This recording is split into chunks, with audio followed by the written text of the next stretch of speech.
Salut l'équipe, j'espère que vous allez bien. Tout le monde se pose des questions à savoir qu'est-ce qui s'est réellement passé à propos du carton jaune ou bien carton rouge qu'a reçu Valverde. Parce que c'est le rouge, il ne faudrait pas que je dise jaune. Alors on tient à préciser, breaking, le Real Madrid va faire appel du carton rouge de fait Valverde.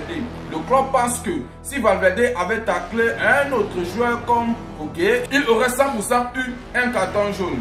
Ah, il faut laisser ça l'équipe. Bref, pour moi, pour particulièrement les gars, j'étais scotché devant ce match. L'arbitre a gâché le match de Valverde.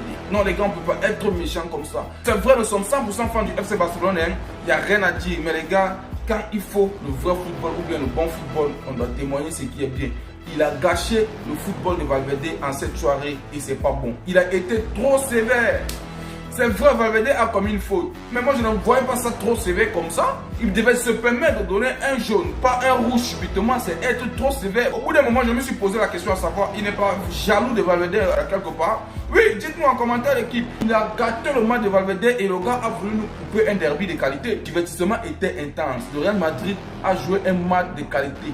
Parce que le FC Barcelone a joué son match à 14 h, les gars, on s'est pas trop diverti, tout ça. Bref, moi, j'ai déjà précisé que c'était pas trop ça. Mais les gars, on a eu vengeance avec le divertissement à 21 h avec le Real Madrid. Donc, du coup, je pense que là, il ne devait pas voir un carton rouge, un jaune au maximum.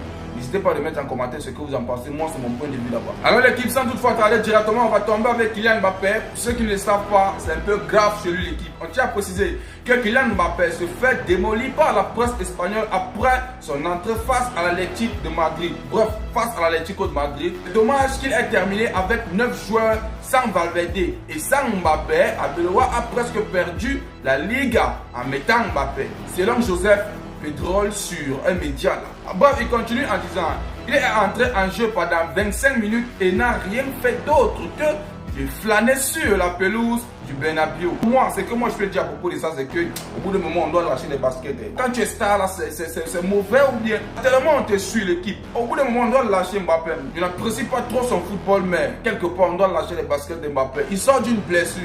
Subitement, il arrive. Et les gars, vous voulez qu'il soit 100% motivé ou bien? Au bout d'un moment, il faut arrêter. Même si quelque part, il y avait sa meuf qui était là en haut, donc elle essayait de faire le divertissement quelque part.